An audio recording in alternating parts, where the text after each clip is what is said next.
Morning, folks. Late morning, folks. I one of those mornings, 10 o'clock tea time for me. Um, that just happens sometimes when you're a real human. And I saw it happening too. I saw it happening this morning that I was gonna be a little later than normal, and I was like, yeah, that's just happening, and that's okay, and that's part of being what I'm doing, like of being a real human, right? Like live Monday through Friday for 30 days. So I slept in till 8 o'clock, and that's crazy, but also good, because I didn't go to bed super late, but you know, um, my daughter came down with strep throat, which she got from my nephew, who was fine and not sick anymore, but apparently he was. But I'm just rebrewing the same wild purple I just say wild purple sweet yeah bio. Now people asked me, I got this yesterday. That I got this from Yunnan Sourcing, but they are out. But if you look for any wild tree purple white tea, it'll be similar, and they are the the buds, right? You can get aged cakes and stuff too. But I will rebrew this many times because she's my favorite, and you can make more than one serving when you're working with white teas and teas in general like this. So that's what I'm doing today, and another bunch of online work and just doctoring my daughter. She's almost 17, but it's never fun when you're like it's like fire when you swallow and um, but yeah. So that is what I'm doing. Having a slow morning. We had a pretty simple, like, I made some miso soup and rice for breakfast because I'm trying to get things that she can eat easily, right? And I don't make my miso with soy miso. I use either barley or chickpea, but it was particularly tasty this morning. I make the real dashi stock. Um, didn't even flip my timer over. That's okay. And the real dashi stock is where you want to take like you're making like a kombu seaweed. I also put like some lavir in there, like nori, not the nori sheets you buy, but like the raw nori. And then a little bit of like the salmon skin flakes. And I also added, and I made it last night, like a nourishing herbal infusion. I also added like a handful of turkey tail mushrooms to the infusion overnight, and then I use that in the morning, and then I'm just adding in like I don't add tofu to it, but I just add in like basically some more seaweed and some chopped up green onions, and then I also like to add pork rinds, like the pork skin, but I get like the high quality, like the Epic brand or something like that. I like those ones, and I just add it in and it soaks it up well. And did you know that when you add pork skins to liquid, it sounds like Rice Krispies?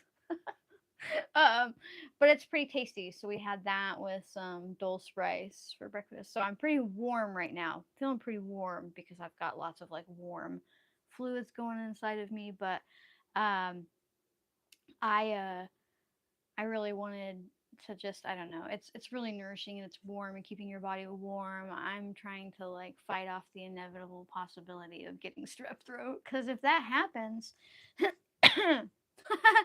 I won't really be able to go live here in the morning, will I? I mean, I guess I could. I just like fucking mute tea time with April. That's what it would be. So, but yeah, our power went out last night. The whole area upriver, and we live really remote, so nobody gives a shit. Like it takes a long time, but we have a little bit of an alternative power system for that when it happens, and it wasn't working, and it was just like I don't know. It just seemed like there's a lot of like mental like workload stress yesterday, and I think that's part of why I slept in because my brain was like, no, we have extra repairing of these neurons that you beat to death out there trying to work with screaming machines and fix things and technical things. And I mean, of course we have like the capacity to live without power too, but like when my daughter's sick, I'm like, I just want her to be able to like watch whatever she wants and exist normally, what our current normal is. And so, um, Just makes it easier on her. But anyhow, I was laying there this morning. I woke up at like, I don't know, 4 o'clock, when the actual power kicked back on, because uh, when the power kicks back on, it like every other sound turns on that would have been on otherwise. And so I was laying there for a little bit before I fell back asleep, and I thought to myself, and I've had this thought a lot, like, you ever watch a movie or a series, a TV show, whatever, and it's got, old timey type herbalist in it, a remedy doctor or something like that, and like you see, like, oh my gosh, this is my favorite tea. You see, like, usually the guy or the lady or whatever, like, comes in and they're like, I'm so sick, right? They're like dying from something, or um and then that herbalist or what have you will go up to like these super dusty, really old, hang from the roof herbs. First of all, nobody, like, you wouldn't want to store your herbs like that long term, especially if you're using fire for heat and they have like open fires and stuff. It would, yeah. But so they grab like a little bit of this stuff and they put it in a little tiny cloth pouch or something, and they're like, take this. And they're like, ah, I'm better now, right? Like, I've wanted to talk about this for some time now, and I thought, what better time than tea time to do some tea about how inaccurate how inaccurate the movies make people think herbal remedies are. Right? Like, I'm not saying there aren't some herbs where you don't need just a really small amount to accomplish something, but like, let's say you have strep throat, like my daughter does right now. I'm not gonna fucking crumble a little bit of herbs into a pouch and be like, you are better now. Right? Like, it takes a minute. Like, herbs take time, herbs take consistency, and sometimes all that herbs can do is mitigate symptoms, and it's more about allowing your body to help. And a lot of fucking people died back then. I mean, I have the capacity to do a lot for my family and myself and things like that with herbs and things. But like, certain stuff, people just died because, I mean, I guess I could try to cut your appendix out. I did grow up hearing the story from my grandma Ruby that they lived way in a like a logging camp type situation, and my aunt Janet ended up with like severe appendicitis, but dirt floor, middle of winter, and so she just put uh deer liver compresses over it, and she said that the liver, it turned green right from holding it on it, and then Janet was fine. And so I don't know, I obviously it didn't rupture, right? But some, that would be really hit or miss. But I think that a lot of movies and shows do us, I forgot to flip my little timer, do a pretty big, not that I follow the timer,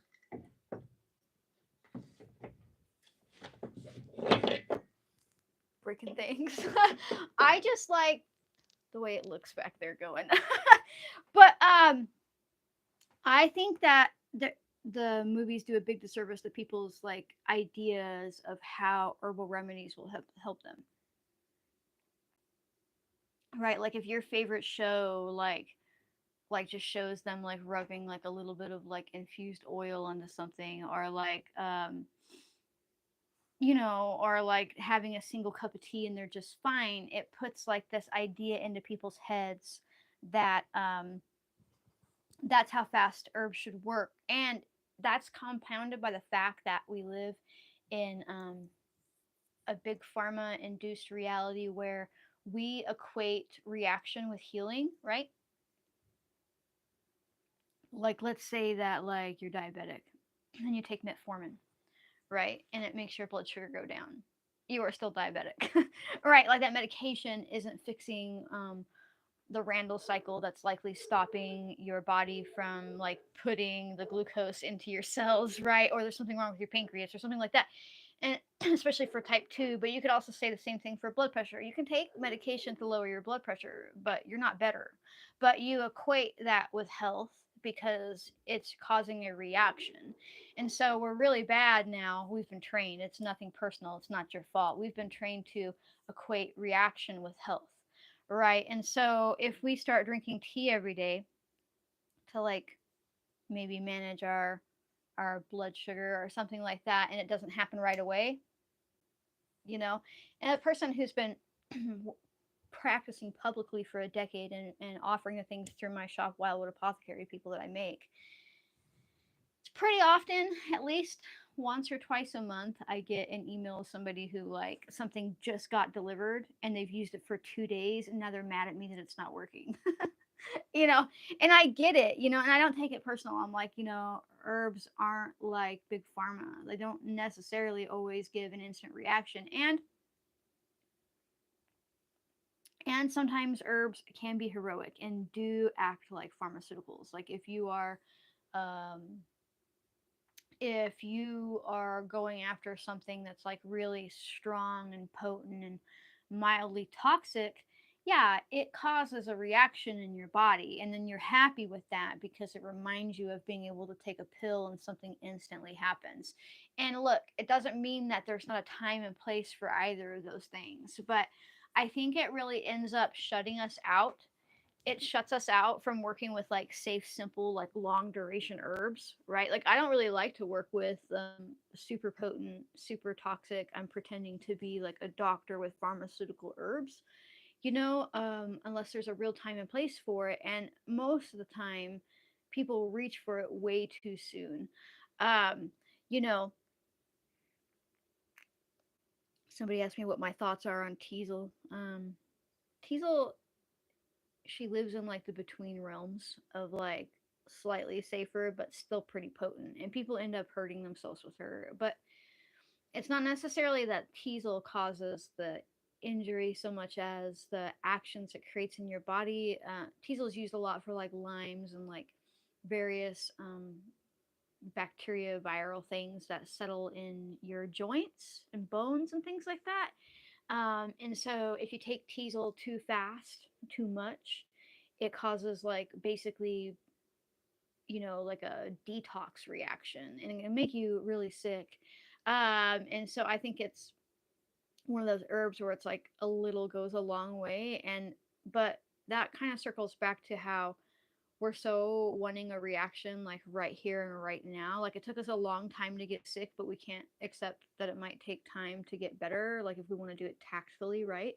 Um, so Teasel's one of those where it's like I wouldn't take more than a drop a day, and I would do that for like a month or more before I went to 2 drops a day. I don't care how big a body you have, right? And then just like really go slow. But some people are like, oh, I took a drop a day for like 3 days and didn't do anything. So then I amped up really fast and now I'm vomiting and my whole body feels like it's going to clench up and you know, and it's not even that the teasel is causing that reaction so much as well it is in the way that it's pushing things out of your joints and things, but um yeah, castor oil compresses are really effective. I like castor oil packs. Now you can get creative about it and you can take your castor oil, let's say that you have a bunch of scarring or scar tissue that you want to deal with. And so you could do something like infuse that castor oil with calendula blooms for like 6 to 8 weeks in like a warm, dark place. And then you could strain that and use that herbal infused castor oil to do your castor oil packs. And the castor oil is just like take a t-shirt or a sock that you don't care about and get it soaked in the castor oil, wring it out, but it'll be really oily and this oil is pretty thick. And then you put it over like let's say your wrist, and then you would put I suggest putting like some saran wrap or something that stops the oil from leaching out onto your heating pad. So warm castor oil pack, right? You can pre-warm the oil or you can just put your heating pad on high, you know, or however you're using it, get it really hot so it warms up the oil, and you usually sit with that castor oil pack in place for like 35 to 45 minutes. But you can do it with other things too. You could infuse it with comfrey if you're trying to heal, you know, a broken bone or some sort of tissue issue. I didn't mean to make that rhyme. Tissue situation. You could do like chickweed if you're trying to draw out like ovarian cysts or polyps or things like that. You could just think about what herb am I going to use um, for what's going on topically, right? And then infuse that with the castor oil. And you make castor oil packs in the meantime while you wait for it to infuse. But just like it's not in the movies, castor oil packs take time. You can't just use it once and expect that the scar tissue or whatever you're trying to deal with is going to go away. You have to use it on a consistent basis. I've seen castor oils be really effective once you've used them for like a month and a half to 2 months every day, sometimes twice a day, depending on the situation. It takes time and commitment. Now, you can reuse the castor oil. Usually I have a jar and I throw my cloth that's soaked in it in there. I'll reuse that, 2, 3 times before I dip it in some new oil. You could change out the cloth if you want to. Sometimes I just, with gloves on, I just kind of wring it, and then I just dip it in some fresh oil because it's not really getting dirty. It's just on your skin. But So somebody said, great question. They have a question, great subject. I was just researching how herbs work in the body and how they support, like how long before it starts working and so forth. It's hard to find those answers. It is hard to find those answers because these aren't pharmaceuticals. So that's another mindset that I don't think the movies cause it, but it just kind of segued into this topic. That's another mindset that we have to let go of when we're working with herbs. Like, we're so used to, let's say I got antibiotics for my daughter for her strep throat, which I won't do, but if I did, it would say on there, take this twice a day for 10 days, right? And that's because they've standardized it, right? And they in general know how it acts in a body. They give you milligram depending on how big you are, how small you are, how old you are. They've done all this stuff with herbs. You can find some general writing on like how long. Generally, it's like you're finding somebody's experience, like um, finding how somebody experienced it with, like, let's say they were using like sarsaparilla, right? Or sassafras or whatever. They were using something and they're like, oh, I noticed that it took me like 5 days before it was effective, right? That's really what you're going to find. It's going to be anecdotal because you can't really expect herbs to act like big pharma because they react different in every body. Something might be effective for one person in 2 days. Like, let's say you start drinking nettle infusion for allergies, right? And you're like, wow, in 2 days my nose is dried up, I'm not, all puffy. But then another person a weekend could be like, this hasn't really helped me. But it doesn't mean that it's failed them. They might need to be 2 weeks in before they're like, wow, this really started knocking the histamines down in my body, right? And so, but again, we get trained. We get trained to think that we should be able to take X substance for X amount of days and find X results.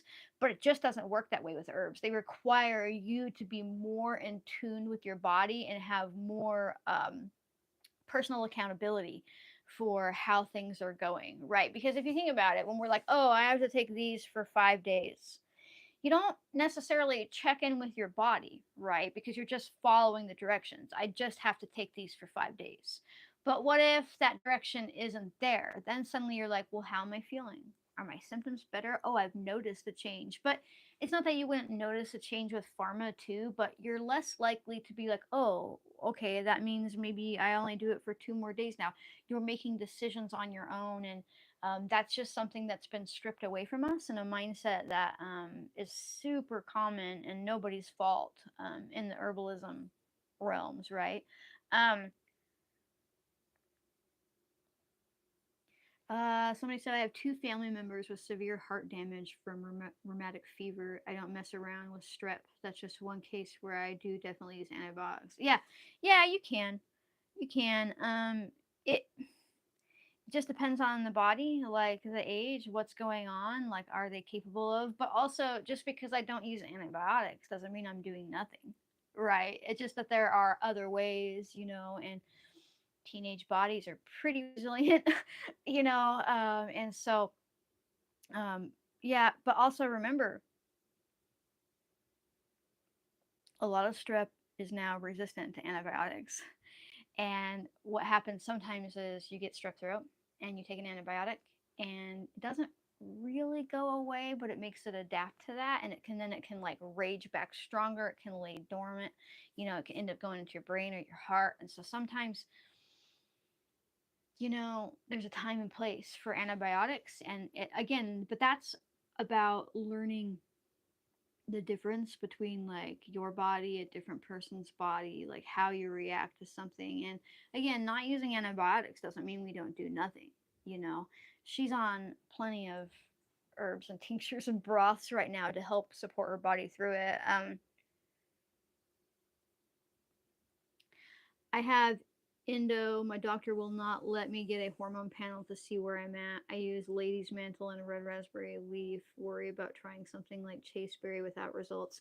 Well, you can get lab tests without your doctor's permission, right? Like, and also your doctor works for you. Like, he's not in charge of you. Like, if they won't run a hormone panel for you, if you have the capacity, I highly suggest finding a different doctor. It costs them nothing. Literally, they get paid to call that lab report in. But you could also look into like Quest Labs or walk-in labs. There's tons of options online now. It was always kind of there before, but then when 2020 happened, the capacity to do self lab testing exploded. So you can get a full hormone panel. Your insurance might not cover it because you can try submitting it like as like a super bill, but it might cost you $100, maybe 50, depends on the extent of the labs you get. But maybe that's worth paying versus not having any knowledge on what's happening within your hormonal system, right? Fuck them. And also make sure they test your progesterone and your testosterone.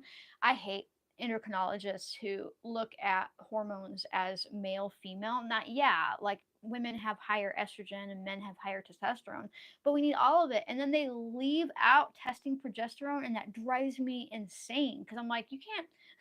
I got a panel done a while back, and the guy didn't, through a doctor endocrinologist, and he didn't check my progesterone. I begged him to check my testosterone because I had known that it had already been low. I was talking about it with a different doctor, and she was like, "Oh, well, if you want to get something fancy like progesterone tested, you're gonna have to find a very unique doctor." I'm like, "Fancy?" It's like a basic, like, you don't know if you're estrogen dominant unless you can see the levels of progesterone you have, right? And it's not just for women; it should be for men as well. Like, we should be testing all the baseline hormones before we tell somebody anything about their hormones, or like, and so that might be a good idea before you start taking any herbs for endo. But I would really, really, really look into the concept of estrogen dominance linked to endo. But yeah, whoever it was who gave me a membership, thank you very much. I don't know if people can gift memberships. It's kind if you did, but just so everybody knows, when you join my membership here on YouTube, it doesn't give you anything. Like, there's nothing behind a paywall. You're not getting extra content. It's just a way to throw me a couple bucks a month for teaching freely and just dumping my brain out in general. But yeah, I'm grateful for anybody who joins my membership or calls something home from my apothecary. That is exclusively how I exist. This isn't a hobby. It's like what I do for a living entirely. But yeah, so this little single cup of tea probably won't have a massive impact on my health like they would expect you to believe in the movies. However, if I do this little cup of tea every day, right? If I do it consistently in small amounts and I'm paying attention to how I feel, it's very likely that this little cup of tea will help me deal with stress hormones and help my gut bacteria and over long term benefit my cardiac health and everything else. But one little cup won't do it. And so it's really, you know, it's really just kind of, I always laugh when I see it, like Outlander is a good example, or Highlander. I don't remember anymore what it's called. I think it's called Outlander. But that lady was like a doctor that went back in time, but really she was just like primarily using herbs and just like a little tiny amount and you're fine. You know, like, oh, you're in crippling pain because your leg has been cut off, a little bit of lavender oil. you know, like that just doesn't cut it. Herbs are amazing and they can really help us long term, and they can be there for us, and they can help us be in control of our health, and they can have great impacts, but most won't do it in a day. That's actually why when I like created like my various synergism capsules, like this one, she legit and bee pollen for like adrenal health and like energy and thyroid and all those B vitamins and metabolic function and all that stuff. But it's one a day, every day for 2 months with every bottle. And people will be like, oh, well, I didn't feel anything in the first week. I'm like, please keep going, please keep going. And then by the end of it, they're like, whoa, I feel it different. Like I feel more energy. I feel, more alive. Some people feel it right away. Depends on how low you are in fulvic acid and B vitamins, right? And then I'm like, well, yeah, but that's the point. Like I want you to use herbs in small amounts consistently to see the best impact. And so it's not like in the movies. It just isn't like in the movies. And I probably could have thought and conveyed this in a better, deeper way, but I just laugh every time I see it. And I do believe it does a big disservice, even subconsciously, right? Even what we think that our apothecary has to look like, right? We see all these like, oh wow, these really big old cupboards and all these really like cottage core type designs, and we're like, yeah, everything has to be just so, and and I'm not saying that there's not a time and place for that, and that like I don't have my own aesthetic in certain areas of my house, but like when people ask me for an apothecary tour said that weird. um my apothecary building is all stainless steel and like equipment and like food grade buckets with like regulatory labels on them, and like it's not like I am not gonna make stuff or hire anybody to make things for me that is like all wood and dusty and like dusty plants hanging from the ceiling. And can we just talk about that for a minute? Please don't store yeah, the She legit has fulvic acid in it, but please don't store your herbs hanging from the ceiling or in your kitchen. Like, I mean, I guess you can dry them that way, but please, for the love of God, when they're done drying that way, take them down and put them in like a semi airtight container and store them in the dark. Right? Like, do you know how like dusty and grimy herbs get really fast? Um, they grab onto all of the grease in your air, to all the dust. It's even worse if you have wood stove, or you do like extra amount of baking, so there's flour particles in the air. You have animals. My God. I actually have some old school videos on here on YouTube about curing herbs versus drying them, and that's what I do. All of my herbs, I cure them, and it's basically I put them in like a little closet type tent area, and then I turn on a tiny dehumidifier to pull the moisture out of them slowly. But if you didn't want to use power, you could also do like a box of like charcoal, or like even anything that pulls moisture, like they sell charcoal for like damp closets, right? But you can do the same thing and cure your herbs versus dry them, and they stay way more potent, way more fragrant. They last a lot longer that way. Very seldom do I hang herbs to dry out in the open. But so somebody said, are the Synergy capsules safe for people with thyroid disease like Graves? Would you recommend for someone with Graves? You know, it's hard to say, because if you're not wanting to, well, Graves is understimulated thyroid, right? I think I'm trying to think of which one that is. As encyclopedic as my brain is, there are so many thyroid conditions. Um, if it's underperforming thyroid, which I think that's what it is, I would feel okay cautiously moving forward with it, right? But at the end of the day, like that particular blend I talked about is just minerals. Like the bee pollen that's in it, it's just a ton of B vitamins, which your thyroid needs to function. And she legit is like old school plant resin from the Himalayan mountains, and it's just full of things like fulvic acid, and so we really need that boost to help get like iron and even iodine from our diet into our thyroid for it to function. Um, but yeah, I have a ton of different types of She Legit capsules, April. Jeez. I have the strep has already hit my brain. No, I have a ton of different Synergism capsules for all different things, and I have a lot in the making too. It just takes time because everything I do is in an FDA facility. I have to do testing when the ingredients get there, and then before it can even start producing. And then once it's produced, I have to wait for testing to get back when it's finalized. And those two testings have to be compared about the first testing that had to be done before I could even ship the ingredients in. So usually it takes me anywhere between 2 to 3 months to complete any sort of project with my Synergism capsules, just because it takes that long to be like compliant. And you wouldn't believe, at some point I'm going to do a video about it, you wouldn't believe how often like herbs fail testing, specifically for like identity. Like you have to get like a HLPC type test done where you are confirming that that plant is what it is, right? Like I know that the She Legit in my She Legit is She Legit, or I know that the motherwort in that capsule is motherwort. We did one, the wild yam chamomile, took 3 times from 3 reputable sellers before I found wild yam that was even wild yam. Sometimes what happens is it's like the same genus but a different variety, right? And that can throw a wrench in the works. But this time it wasn't even, they don't even know what it was. And I was like, Jesus. So it's really worth doing the testing. Plus I have to be compliant, because supplements are a whole different ballpark than like cosmetics have far less regulations, no regulations for testing really.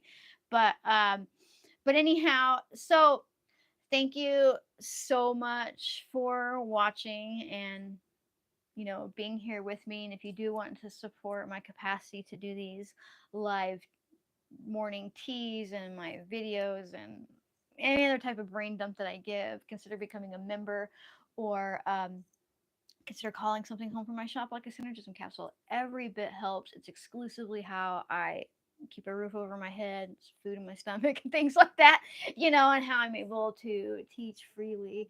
And this has been a pretty good morning chat for how late I was to it, and I am enjoying these. It's helping me, I don't know, have less aversion to it. And remember, that's what I started doing this to. I was trying to retrain my brain to not, and to be like, okay, we can do this every day and it's not scary. Not that I was scared, but like eventually when your nervous system gets burnt out, anything that you need to do is like, oh. Right. And I'm not going to be that person. So anyhow, I'm going to go continue doctoring my sick kid and try to battle off, make sure that I don't get strep throat so I don't lose my voice. So thank you so much for hanging out with me, and all the links I talked about, and including the links to people like my little teapot and things like that, are usually in the description or in the comment section once the video has posted and I can add a comment. So I'll see you tomorrow, folks. Bye.